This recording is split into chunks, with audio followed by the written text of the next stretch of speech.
ready? It's the Roundtable with me, Robert Bannon. Well, hey, everybody. Better late than never, as they say, you know? Better late than never. I'm sorry I disappeared on my pre-show friends and everybody out here watching. I'm so excited that we're here together. Crazy hair and all. I'm excited. I hope I didn't make you nervous. We have a lot going on in our house, with a lot more to say about that one day in the future. But it's just been a crazy time. So I'm a little late. I had an appointment at 6 o'clock, and the appointment was supposed to be over in 30 minutes. And then an hour and 15 minutes later, we're here. I'm here. I'm excited you're here. Thank you so much for being here. I'm excited to just party it up with you and celebrate with you a magical another Thursday. We're marching towards almost 1,000 shows. Are you all here? Have you been entertaining each other? I know Abby's here. My mom is here. Hello, mom says hi. Lattes is here. Hi, Lattes friend. I hear you all geeking it up about the Oscars. Adrian presented our Oscar rundown last week, and now she's back here to talk more about it. Thank you all so much for being here. There are people I was supposed to text that I forgot about. I do not feel, Alyssa, prepared for tonight's show, which is not good because I did not have a chance to do the full regalia for what tonight's show is going to be about. So I'm going to talk to you while we're going through this. I have a hot take question for you, though. I see. I have a question for you. Do you read? What are you reading? What are you reading? What are you reading? What are you reading? Let's take the hot take. I like the graphics. Can I give you a little graphic moment? All right, here we go. The graphics are part of the show, right? Here we go. It's smoking. So I am reading. I told you about what I'm reading last week, and I'm really excited to be reading this book. And I bought it, and I'll tell you about it when I get to my other hoopla of it all. I hope you're all doing okay and surviving these crazy times and doing a great job. I have a couple of things that I got to add to the show, and if you are not used to being here, I'm sorry. This show is messy tonight. You love messy. And I know you love messy, and I love messy, and I love being messy with you. So I'm excited that you're here, and I'm excited that Deniece Williams had the chance to talk to me because I really love her, and me and her go back a little whiles, and I'll tell you a little bit more about that in a moment. And I'm excited to tell you about my week and about what's going on in the world and everything that is Roundtable. So shall we get started? Thank you all for being here, and tell me if you read, tell me what you're reading, and I'll tell you about my week in review. Are you ready? Here we go. Boo, boo, boo. Cha, cha, cha. So this week, it was Oscars. I did watch the Oscars here. Darius did not. He does not enjoy the Oscar moment. But I did have a good time. I went to Mexican Town in Detroit last week after we talked, which is a very cute part of the city. And they have really, really good Mexican food. And I had flaming fajitas, which they light on fire, which I've never seen before, which I do kind of secretly love a lot. And it was super fun to see the flaming fajitas, and we ate. We had a little date night on Friday. Sunday, we saw Cousin Deidre. We went to Red Robin. Yum. I really realized as I was watching this, the amount of food that I talk about. I love food. I do. I just really love food. And then we went to Barnes and Noble, which I wouldn't get the book. I would not get the Liza book on Amazon because I bought the Liza book and I'm halfway done. And it is fantastic and it is so fabulous. The Liza book is so fabuloso, right? And it's so good. And there's a lot of controversy about the book because they say that Liza's book is AI audiobook. The Red Robin closed in New Jersey? Why? So they say that AI did the audiobook. Then other people are saying she read the audiobook, but AI cleaned it up. I don't really know. And Abby says that it's controversial, but Red Robin is her favorite American restaurant.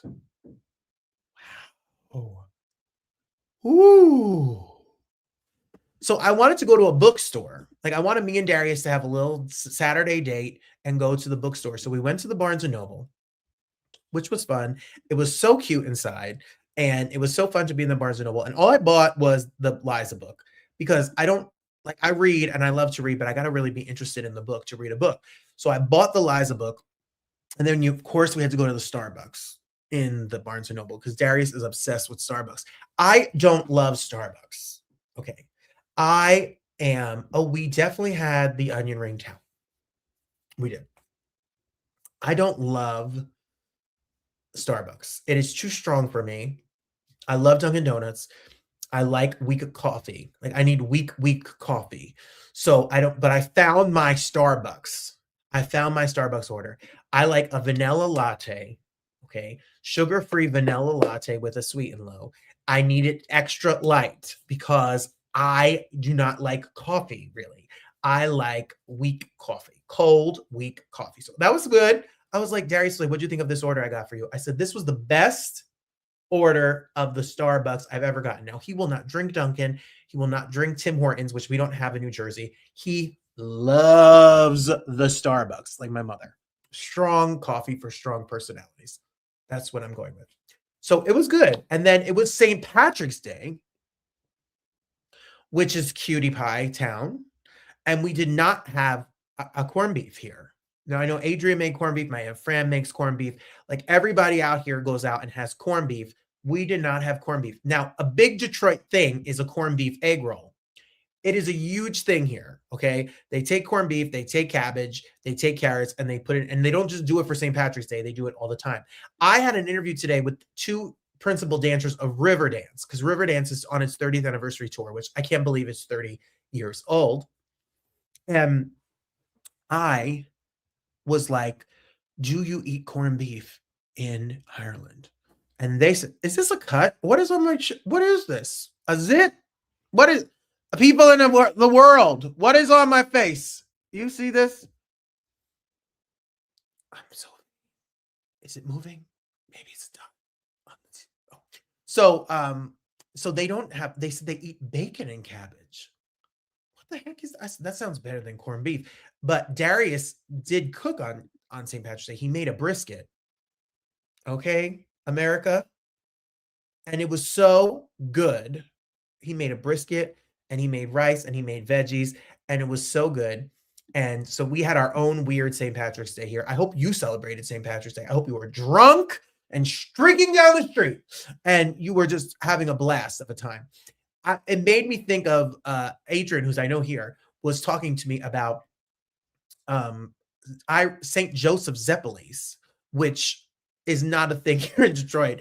I didn't know how to explain it when I came home, other than there are two types. So St. Joseph's and St. Patrick's are a day apart or 2 days apart or something. So in a very Italian culture in bakeries in the East, I mean, maybe they're around the country. I don't know. They're definitely in the East Coast, in New Jersey and stuff.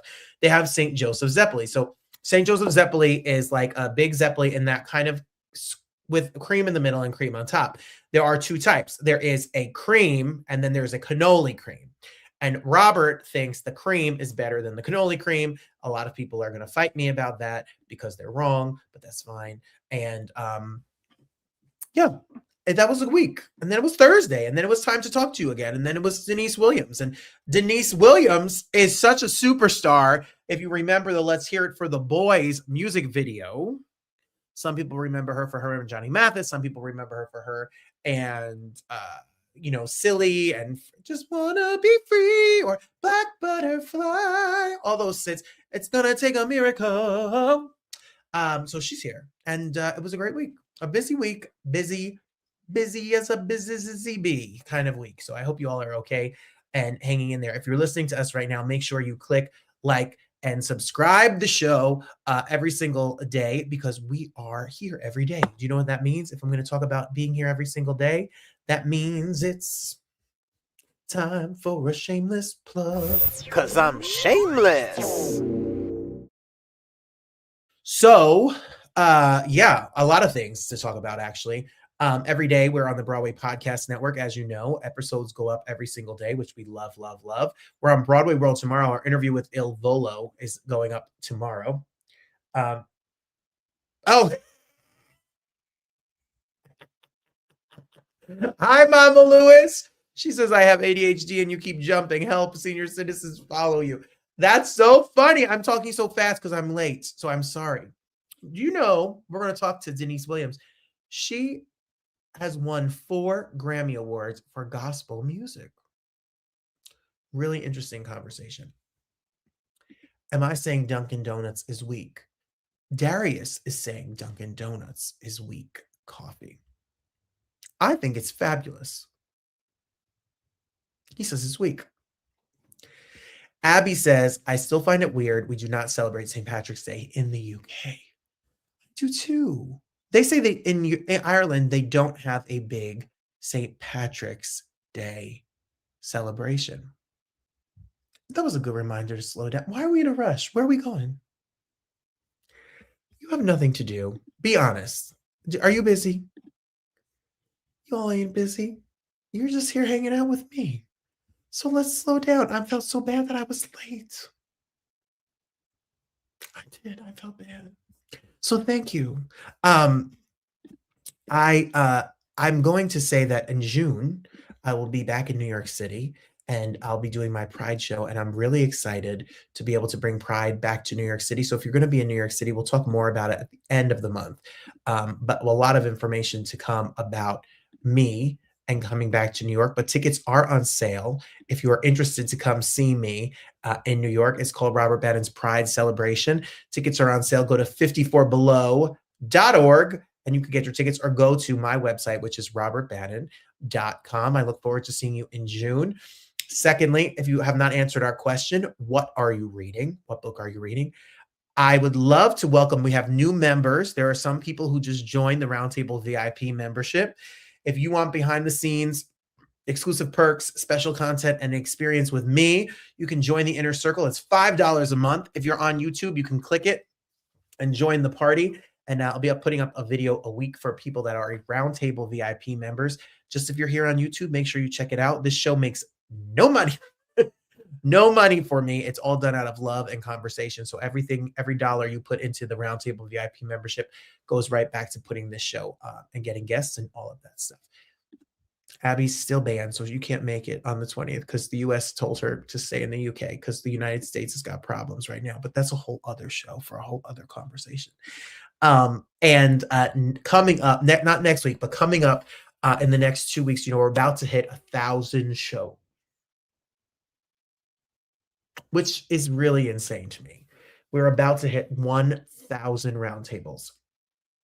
We're at about 9. I wanted to say when I looked today, 983, 984. It's 2 weeks away. It's 1,000 shows. So 986 maybe was today's episode. That includes Broadway World, Broadway Podcast Network, and here. So every episode on YouTube and then the episodes on Broadway World take us to 1,000 episodes, not repeat episodes and not episodes that are on Broadway World and here. 1,000 guested episodes is coming up in April.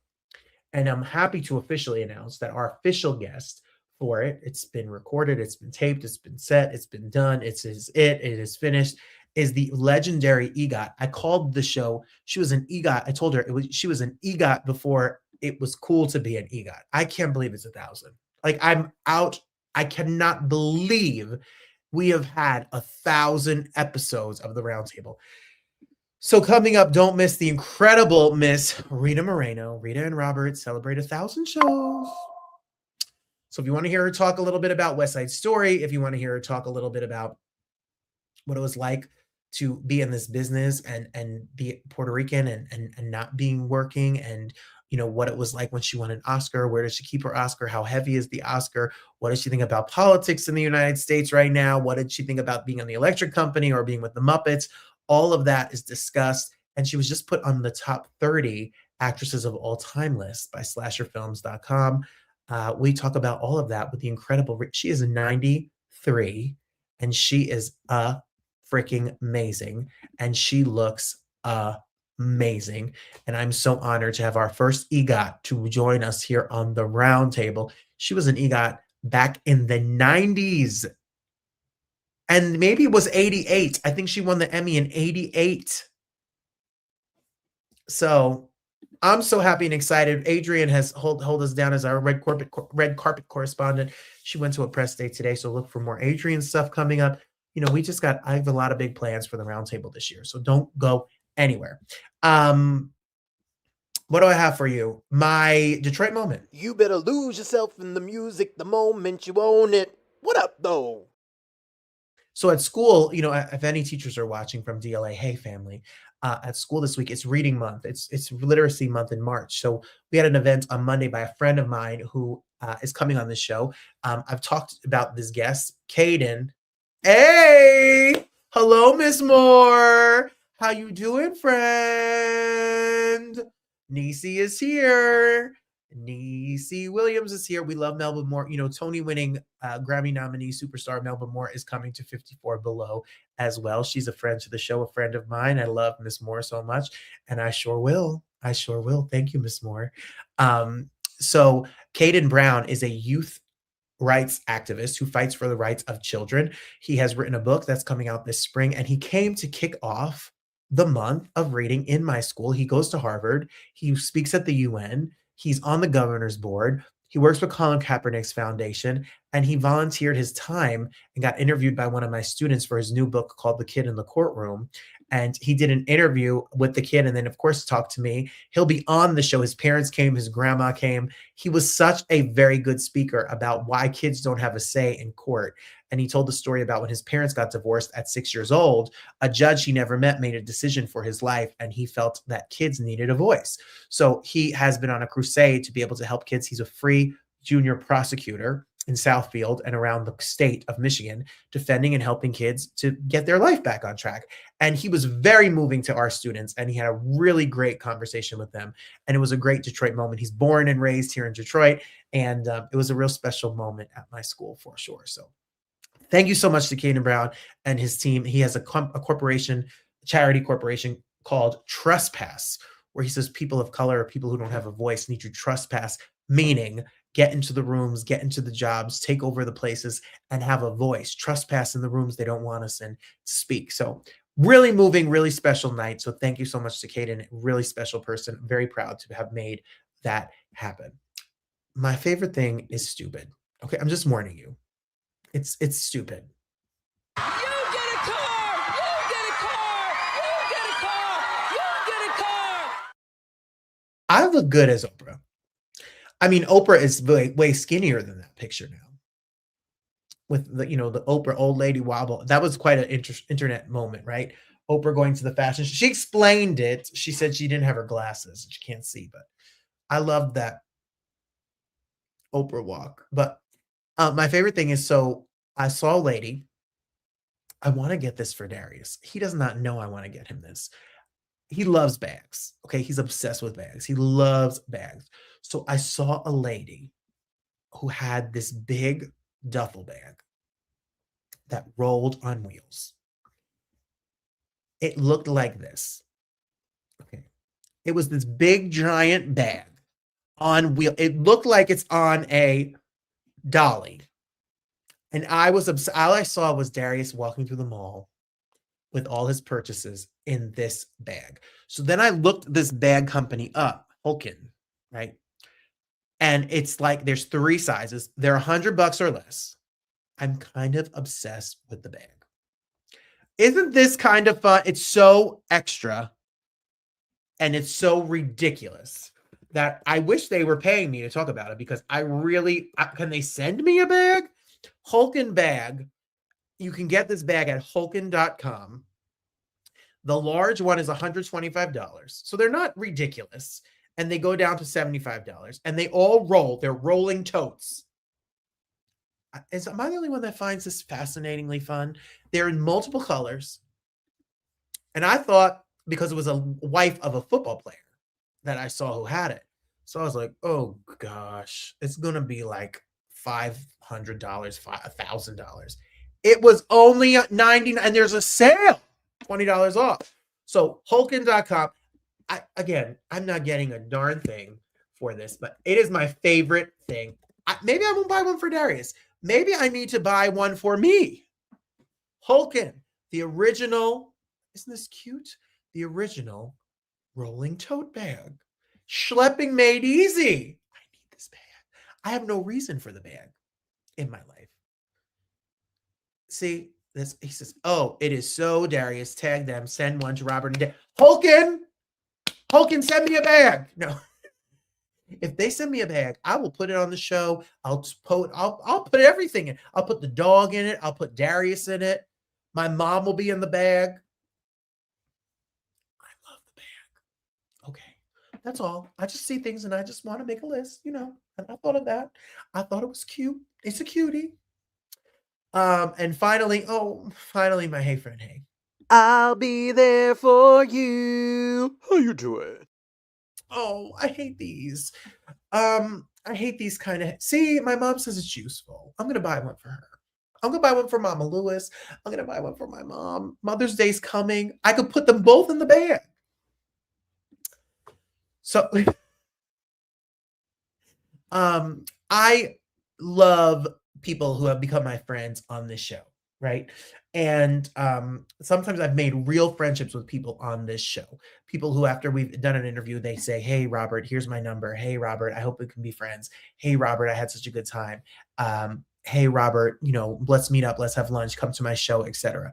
And one of those people, and there's been many, and I'm very grateful because I don't think that happens to everybody when they do interviews, because a lot of these people do a lot of interviews, and if we can make a connection and they feel comfortable to be friends with me, or safe enough here that they want to be friends with me or my personality, I'm really grateful. So one of the people that felt that way with me and exchanged numbers and kept in touch with me was Kiki Shepard. And growing up, Kiki Shepard was somebody that I used to watch after SNL, because I watched SNL every Saturday when I discovered it at 12 years old, when Matt Rogers told me there was a show at 11:30 at night on Channel 4 till 1 o'clock in the morning.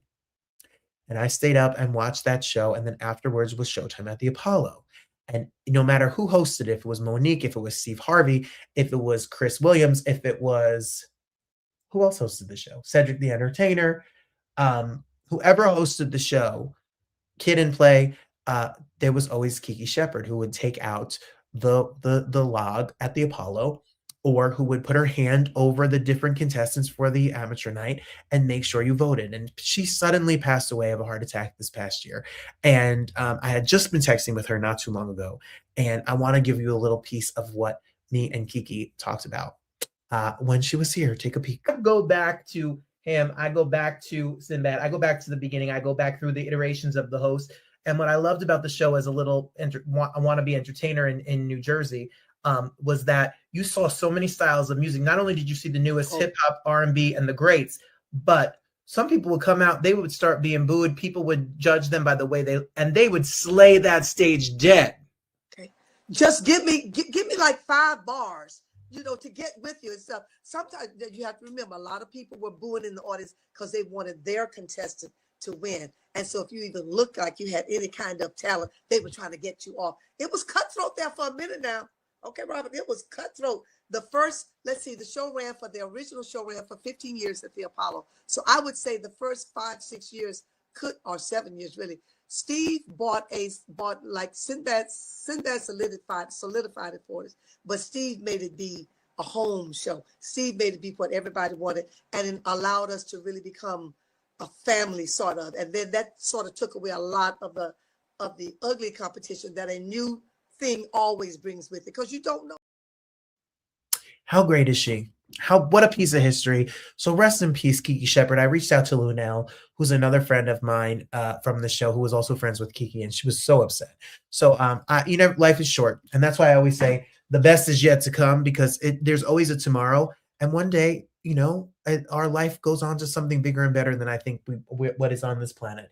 And so that's the best too, not to be morbid and sad, but I love Kiki, and it's a reminder that we got to live our authentic, true life, live out loud, live in color. And, the Showtime at the Apollo will live on forever too. So much love to Kiki Shepard, and condolences to her family. I am excited to hear what some of you are reading. I know some of you didn't answer. Oh, look at Christine. Let's hear it for Deniece. Hello.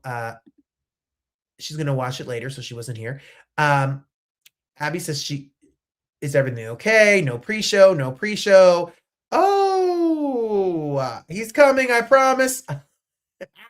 I'm here, people. I'm here. Adrian says, I just finished listening to I started listening to Christina Applegate's new book, and so far it's fantastic. I did finish Lisa Rinna's book, and that was fun. I'm sure that is very fun. Abby says, I'm currently reading the book, What Do I Do When I Want to Do Everything? That's fun. It's about being indecisive and deciding what career you want to pursue and being a scanner personality. Oh, wow. She wants to do everything. A scanner personality. Do it all. I love that. Those are some fun answers. Those are the only answers I got. Nobody else reads? Oh, lattes. Thank you. Not a big reader, but like autobiographies, occasionally just finished Getting Naked by Valerie Bertinelli, who is doing a book tour. And I love Valerie Bertinelli. She hasn't said yes to doing the show. Well, they haven't responded. I want her to do the show, but what a fun show. I love autobiographies too. They're my favorite kind of books. That's why I'm reading the Liza book, which I highly recommend if you like Liza. It's big. It's like the Streisand book. It's juicy. She did some crazy things, that girl. My mom's reading a book called You Are Never Alone, a spiritual book. That's great because there's dead people everywhere around you. That's what she's trying to tell you. Get away from me, dead people. I go to bed at night like, oh no, don't come visit me. Nope. I'm too scared. No, don't put me back in the closet. I'll be scared. Go put that right in there. Ooh. I love it. It's true. Everywhere. Back when I had the other show called Quarantine Cabaret and Cocktails, we did a birthday episode. And the birthday episode, and you're going to hear me say this in the interview, so I don't know why I'm telling you again. But the birthday episode was Ken Page, who passed away, the Men of Chippendales,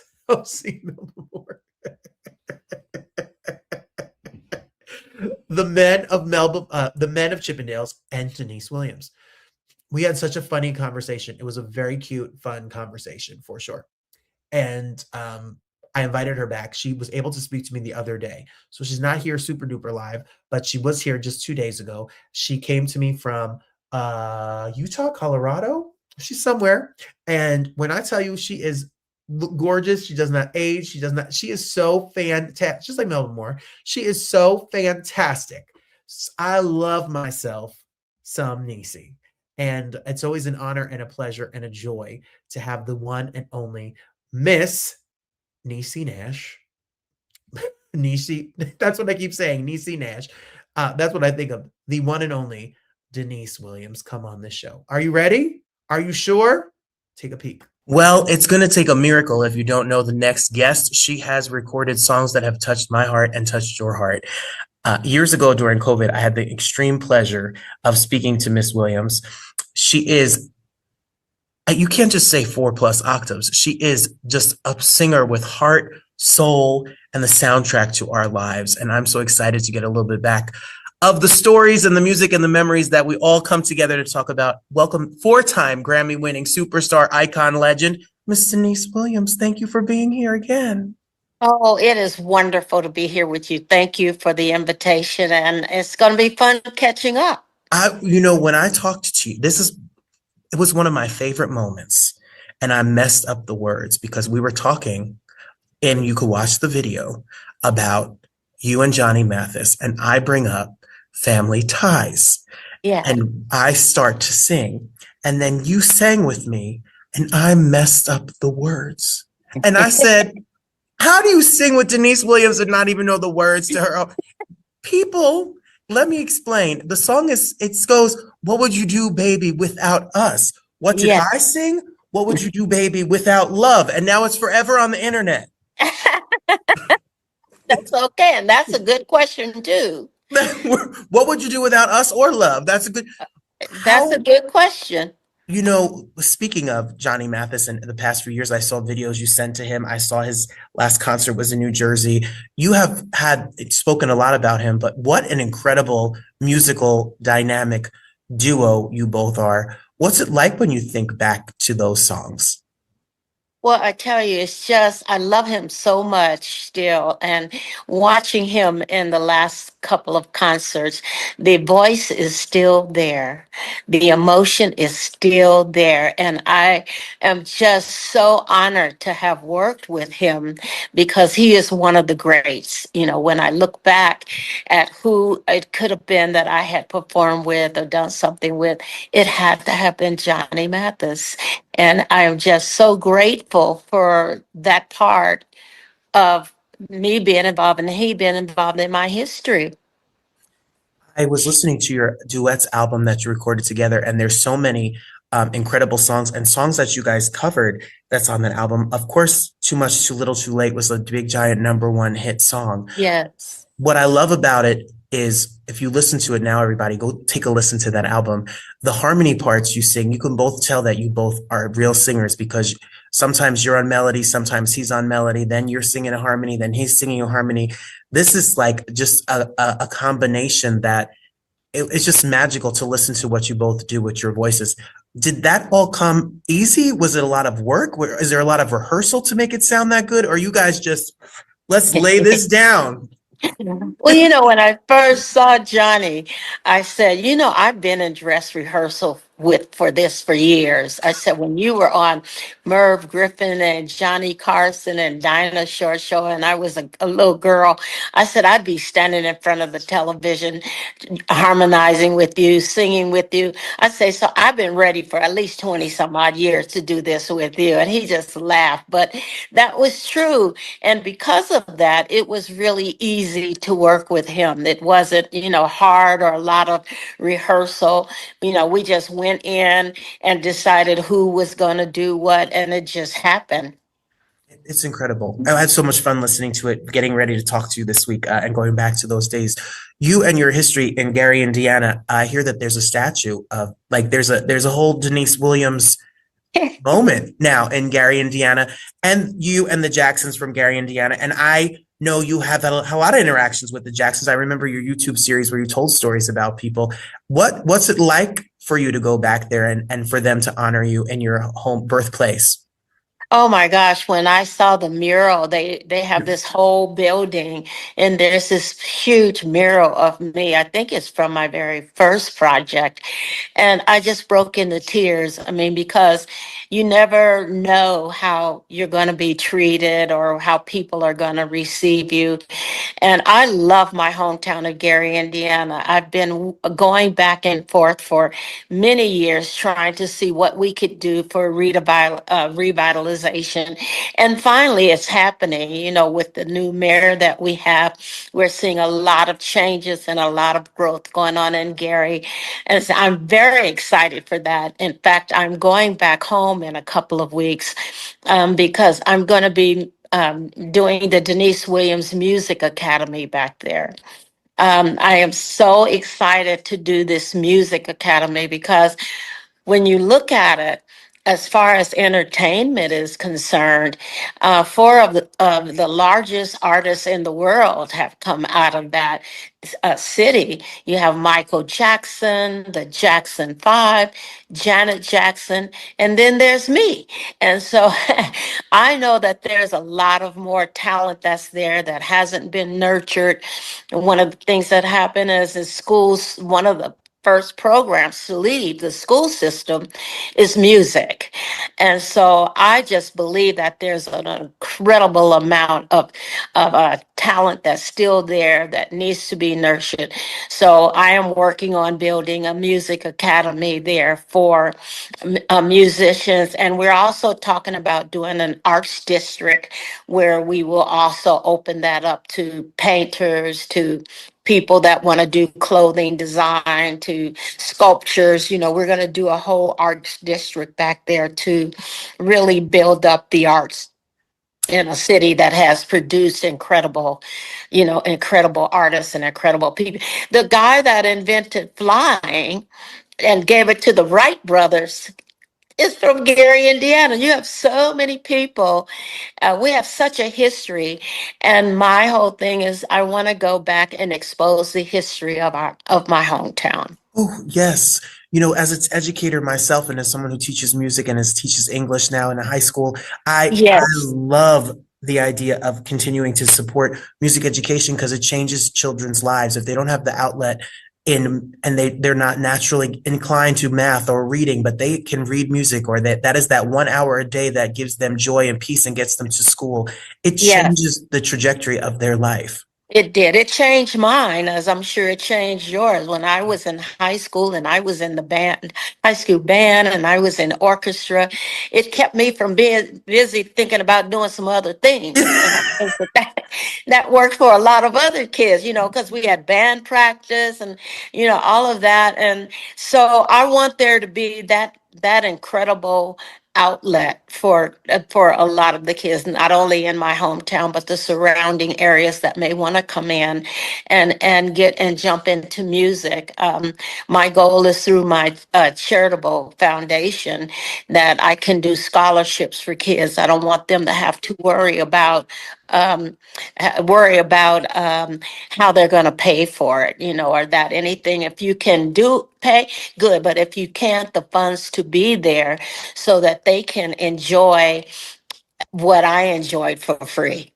Oh, but so we're going to follow you. The link and information to follow on Instagram, for Facebook, for all the information about Miss Yes. Williams will be below. Look for it and more information to come. But you say all of that, but originally you were not going to be a singer. No, no, I wanted to be a nurse. My mom worked in the department that sterilized the instruments for surgery. And so I would go up, take the cart up in surgery and watch through the window, them doing some surgeries. And I would just watch the nurses. My grandmother was not an RN, but a PN. And so I was the first, also in Chicago, at Chicago Osteopathic Hospital. I was their first Black clandy striper. And I would go around with my little cart and I'd give patients books. I would deliver flowers. Sometimes if they looked really sad, I would sing to them, just trying to make them feel better. And so I loved being in the hospital and the fact that you helped people. And so I wanted to be a nurse. I didn't consider that singing would be what I would be doing in my life, the gift that God had given me through music. I never considered it, but I flunked out of college. But science was kicking my behind. So my cousin said, "I think you should sing." I said, "You're probably right." And guess what? It led you Yeah. right where you were supposed. Well, you wanted to help people. You've helped Yeah. millions and millions of people with your music. I think when you read about your history, if it's correct, you were working in clubs and singing and recording, and then you get a call or meet or somehow end up working with Stevie Wonder. Is Yeah. that, talk about college or going to university? You must have learned some ropes with that job. Oh my gosh, I tell you, if you are around Stevie Wonder and some of that genius doesn't hop out and inspire you to do some things, then you are a walking dead, because you cannot be around him and not, watch him and experience the genius of what he lives in. I was writing poetry in high school, but when I got with Stevie, I also saw that um, uh, poetry plus music equals song. And that's when I started to write music, when I was with Stevie. And like I said, you cannot be around him and not some of that come on you. Then you make a decision whether to receive it or not, of course. But I soaked it in. Every last bit I could, I soaked it up. So when you listen to, if you may not know this, everyone, but when you listen to, songs in the key of life, and if you listen to some Minnie Riperton albums, you listen to Roberta Flack, if you'll hear, you'll hear Deniece Williams in there. So at what point did you just decide, okay, I got to step from over there, take the 6 feet journey to the front mic, and start your own recording career? Um, well, I tell you, one night at one of the Stevie's concerts, he would let his group Wonder Love go out before him and do one song. And so this one night, the band said, well, let's do Deniece's song, Free, because I'd written it while I was with Wonderlove. And so I said, okay. So we go out and we do Free, and then we do Steve's show. Afterwards, a gentleman came backstage. He said, listen, he says, I represent Maurice White and Verdine White and the members of Earth, Wind, and Fire. And what we didn't know is that Maurice White and Philip Bailey and Verdine were at Stevie's concert with their attorney. He said, and we really like the song you sang. Who wrote that song? I said, I wrote it with with a couple of my friends. He said, oh, I said, I got more music, I'd like to send it to you guys because me and Philip Bailey have the same range. You guys can sing my songs. So I still was not thinking at that moment as a singer. I was thinking as a songwriter. You guys take the songs, you can do the songs, okay? I don't have to do them. Philip can do them. And so he gave me his name and address and number. And about a week and a half later, I sent him 7 songs. And I was just, so excited to hear, if they liked the songs. Well, about 8 months went by and I heard nothing. Then I get a phone call, and it's Maurice White's office, and they're saying, Mr. White would like to meet with you. He heard your 7 songs. And so I said, oh my God, Earth, Wind, and Fire is going to do my music. I about passed out. So I go to the office, and I said, oh God, you guys really love my music. And he said, yes. He said, I just started my own production company, Kalimba Production. I just signed a girls group called The Emotions, and I'm looking for a female solo artist. And I think that's you. And I said, what? Philip's not going to sing my songs?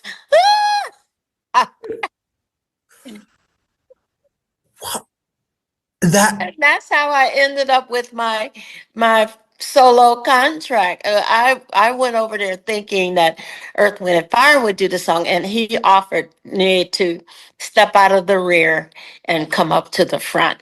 Ooh. And so I said, oh, okay. And so that's how I got my solo career started. Free, by the way, went on to be like a top 10 super smash hit, and went on to be practically a #1 record on the R&B charts. It's literally almost you out the gate with your solo career. Is that scary? Is it exciting? What did it feel like to go from I'm a nurse to a college dropout to writing songs, being with Stevie Wonder? Now I'm on Soul Train. Oh my gosh, I was so scared. I was so scared. And the thing that was the biggest surprise and the most pleasant surprise is when Free was #1 for 13 weeks in London on the UK chart. I had never thought about any other place but home, the United States. And there I was being told that the song had gone worldwide. And that was like, knees knocking. I bet my knees were knocking louder than the percussionist. I was... My knees were knocking. I was so scared. I was so scared. And the biggest thing I was afraid of is on the album cover for my first project, This Is Deniece. Well, in the costume, the outdress that he made for me, which was beautiful, there were leaves that covered the breasts, and one of the leaves didn't totally cover the breast, and all I could think of is my grandmother, Big Mama's gonna kill me. Big Mama and the church, they are gonna kill me because I am showing some titty. I mean,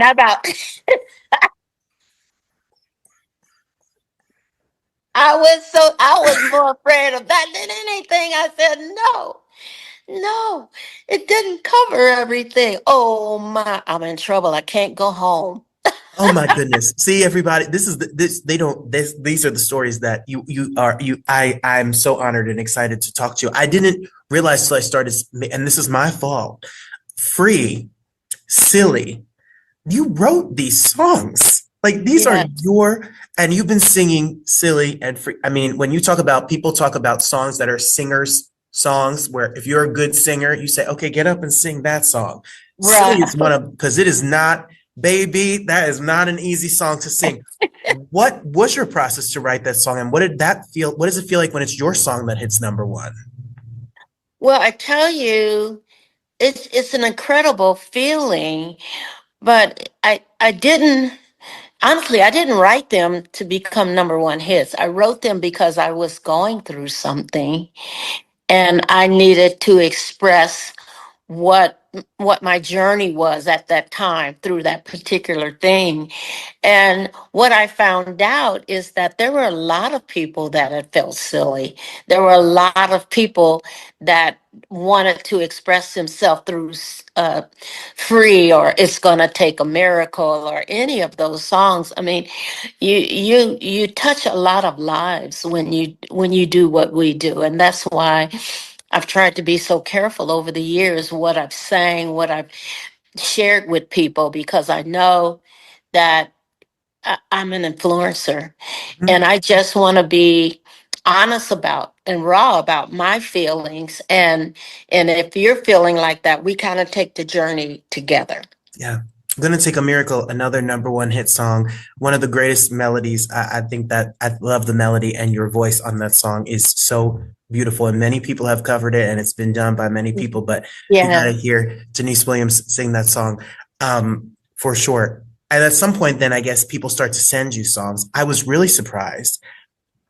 Now, Miss Williams, as you can tell, I am also a white person. Like, Yes. and I thought Black Butterfly, which is an iconic anthem of a song. I Have a Yes. Beautiful Black Husband. I do have Yeah. that. Yeah. Uh, Yeah. it was written by the incredible writing team of Yeah. Barry and Cynthia. They're Yeah. what? How did you get the song? They're white like me, Deniece There. Williams. I was in the studio with George Duke, and somehow someone sent him that song, and he played it for me, and I instantly loved it. I said, I really want to sing that song. I said, because I feel it. I feel it. I said, this is a song that I wished I had written, that I would have written, because it speaks from my heart. And I was honored to do their song. They've written so many incredible songs. So the fact that I was able to record that song from them, and the fact that they expressed the way they expressed their feelings, they weren't black, white, yellow, or Yeah, green. true. They were speaking of the experience from the heart. Yeah. And that's all I've ever wanted to do, was sing and speak from the experience from the heart. And they did that through that song. I didn't care what color they were. I told George, I said, I have to do this song. And still today, I mean, if I don't sing that song, somebody's mad. That's right. And there have been, if you look online, there have been performances done at schools and choirs, and people who have used Yes. that song Yeah. as a statement about it. It's so beautiful. It's such a beautiful piece. Your career at this point, where we're talking, that song is on an album that ends up going a quadrillion Brazilian platinum, that ends up being a gigantic monster hit.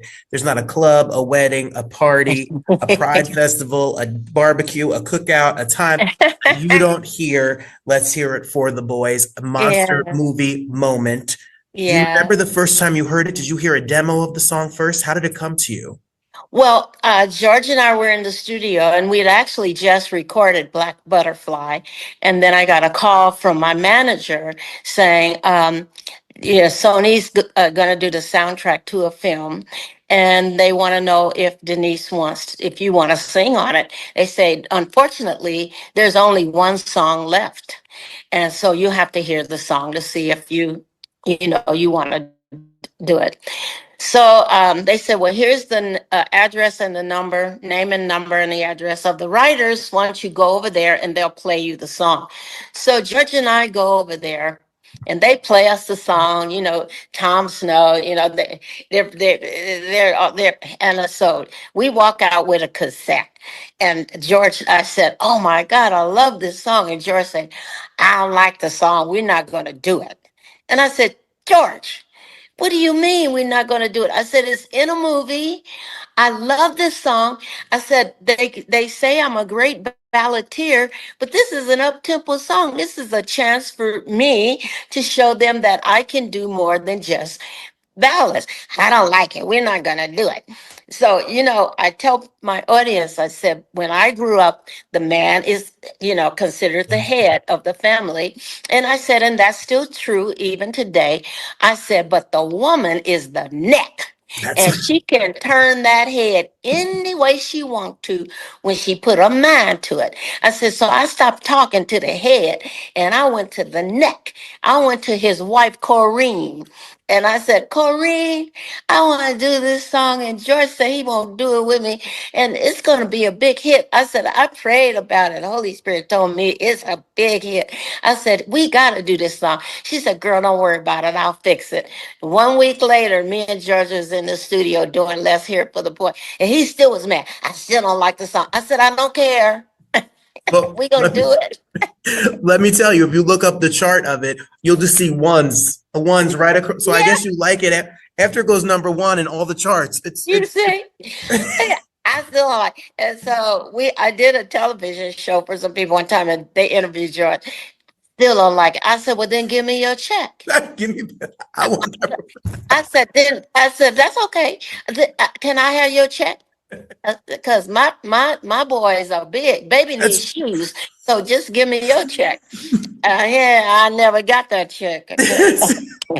Now you bring up your family. You have four boys and you have a family, grandkids, and all of that. I remember talking to you about that during COVID.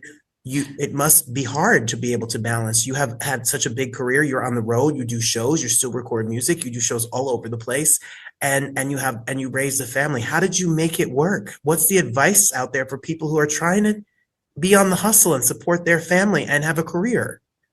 Well, I think for me, I made a decision that I was not going to have this career if I didn't have family time. And so that's a hard decision to make, because this is how we take care of our family. This is how we feed our family, clothe our family. But for me, I just made a decision. I wasn't going to be out on the road all the time and miss imparting and being a part of my children. Thank you, because you have always. I was more afraid of that. You've been singing silly and free. I mean, and what I found out is that there were, which is an iconic anthem of a song. Yes, speaks from my heart. And still today, I'm a party. And they want to know if if you want to sing on it there. And they play us the song, Tom Snow, they're not going to do it. I said, it's in a movie. The Holy Spirit told me it's a big hit. I said, we got to do this song. She said, girl, don't worry about it. I'll fix it. 1 week later, me and George was in the studio doing Let's Hear It for the Boy. And he still was mad. I still don't like the song. I said, I don't care. Well, We're going to do it. Let me tell you, if you look up the chart of it, you'll just see ones right across. So I guess you like it after it goes number one in all the charts. You see? I still don't like it. And so I did a television show for some people one time, and they interviewed George. Still don't like it. I said, well, then give me your check. Give me that. I want that. I said, that's okay. Can I have your check? Because my boys are big. Baby needs shoes. So just give me your check. Yeah, I never got that check. Now you bring up your family. You have four boys and you have a family, grandkids, and all of that. I remember talking to you about that during COVID. It must be hard to be able to balance. You have had such a big career. You're on the road. You do shows. You still record music. You do shows all over the place, and you raise a family. How did you make it work? What's the advice out there for people who are trying to be on the hustle and support their family and have a career? Well, I think for me, I made a decision that I was not going to have this career if I didn't have family time. And so that's a hard decision to make, because this is how we take care of our family. This is how we feed our family, clothe our family. But for me, I just made a decision. I wasn't going to be out on the road all the time and miss imparting and being a part of my children's life. And so there has to be a decision about a balance. And I gave up a lot of stuff that I could have had, because I said no. I want, me and my kids are going to Disneyland. We're going to go do this. We're going to go do that. But at the end of the day, I'm still singing. It's been 50 years. Free is 50 years old, and I'm still performing, still in the original keys of my songs. So I think that God really honored my heart about wanting to, put him first, put family second, and then put my career, because I still got one. And touring and dates and shows Oh, upcoming, yeah. release. Don't miss. And when you see live videos of her singing, Yeah.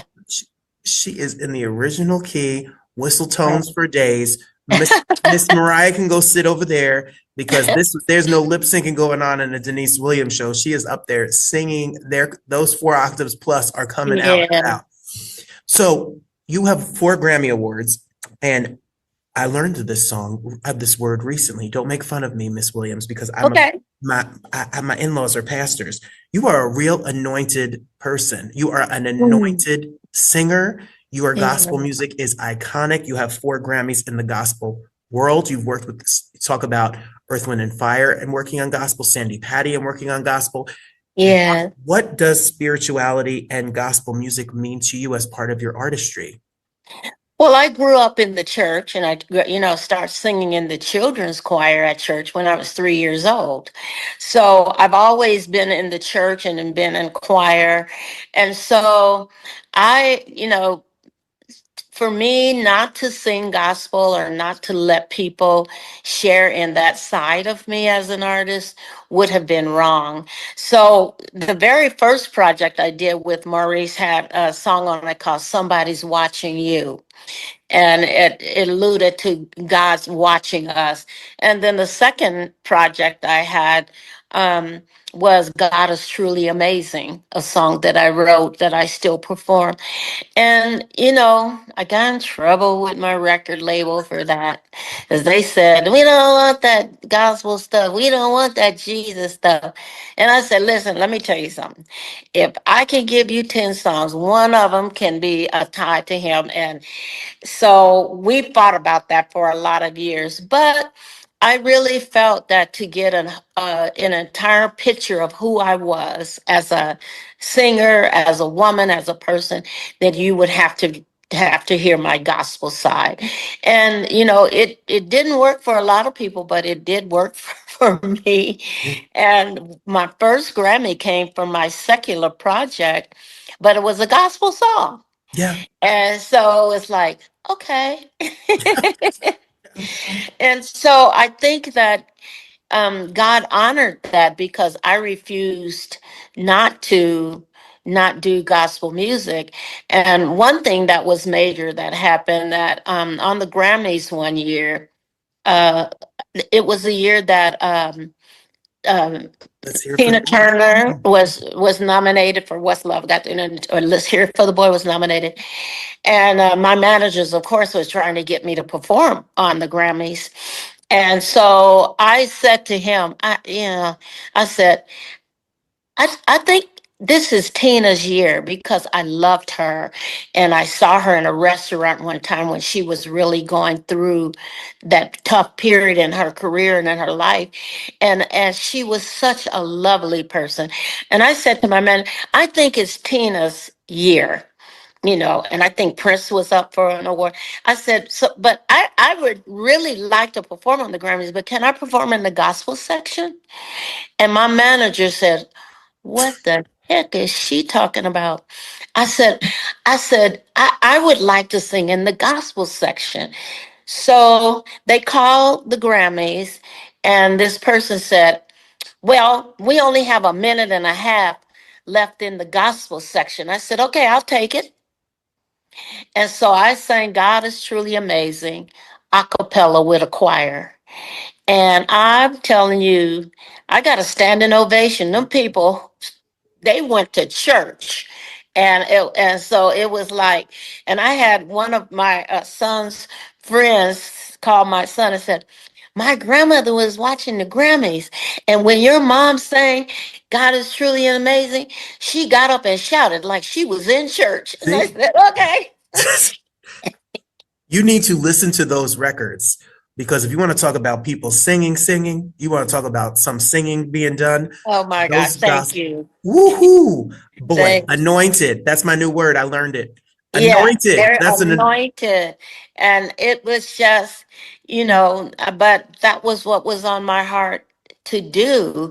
And the reaction of the people to that song that, we perform, God is amazing. It's not anything to brag about, but I don't think anybody else got a reaction like that night. Well, nobody else has a You know. voice like that. It's no one's got a voice like that. So a few years, Gemini came out and singles came out. Do you enjoy making new music? Do you enjoy getting back in the studio or writing? I've been writing, but I'm being creative in other areas. I've got two books that I'm working on. One is called Bringing Out the Queen in You. I had to finish these books, and it's based on the year-long beautification process that Esther went through before she was brought before the king. Okay. So I talk about her year-long beauty process and encouraging ladies that this is, we need to pamper ourselves and do these things to keep you young and vibrant and beautiful. And the second book is called Straight Out of Detox. And it is my son's journey of when he was on drugs and my being a codependent, for him, and how he came out on the other side. And I'm excited for that because I think that book will help other people that are going through that with a family member and seeing my struggle and eventually what I had to do to help, really had to do to help my son. So we have a book together that we're working on called Straight Out of Detox. And the last book is called Things That Grow in the Desert. And it's like when you drive through the desert, it's barren. You're going through a barren place in your life, but there's hope, there's peace, there's joy. So those are the three books that I've been, well, four actually. The other one is How Ruth Got Her Man. Okay. And That's right, Ruth. She got her. If you know the story, she got a yeah, man. but this one was Ruth, who is a washed up singer, and nobody wants her because they just want the new girls and all of that. But she always had a desire to get her nursing degree, so she goes back to school to get her nursing degree, and in Virginia, and she has to get a job to pay for her living and stuff. So she takes a job as a live-in caregiver to a 90-year-old man and the grandson and the whole thing. Yeah. Anyway, that's how Ruth got a man. Okay, Ruth. Look, I am mad at Ruth. Good for Ruth. That's Look, what I say. I was ready to be with the 90-year-old man if he had a lot of money. But then but if she wants to be with the grandson, that's good too. Whatever, Ruth. Get Listen, on, I'll girl. take the 90-year-old man if he got some money. That's what I'm saying. I'm not, yeah, I won't turn it down. She just said, let's hear it for the rich boys. I hear that too. Listen, I'm sorry. I got to be treated like a queen. I'm a queen. You are. And I have to be treated like a queen. So I don't want broke. No. When I was out there on the golf course, I used to sing for a golf course in Woodland Hills, California, and they would give me a $40,000 membership just for me to come and sing 3 Christmas songs every year. So I would be in the women's locker. I don't know why I'm talking to you like this. I would be in the women's locker room, and the woman said to me, "She or a purse." I said, "Yes, ma'am." Oh, I gotta write that down. You want to be a nurse or a purse? That you better all everybody. What you know how Ruth got her man? That's She ain't right. a nurse or a purse either. That's right. That's right. I want so badly when you're on the road. I moved last time we spoke. I was in New York. Now I live in Detroit, Michigan. I want that's right. I'm right here in the Motor City. When you are in this, when you are in Detroit or New York I owe you a lunch. I owe you a dinner. I owe you Oh, I a can't hug. I wait. owe you a Kiki moment. I owe you a thank you because you have always been so kind and so sweet. You have the best stories, you have Oh, the most incredible talent and spirit, and God bless you. I'm so grateful to be able to talk to you all the time. That I've gotten to spend with you is a masterclass.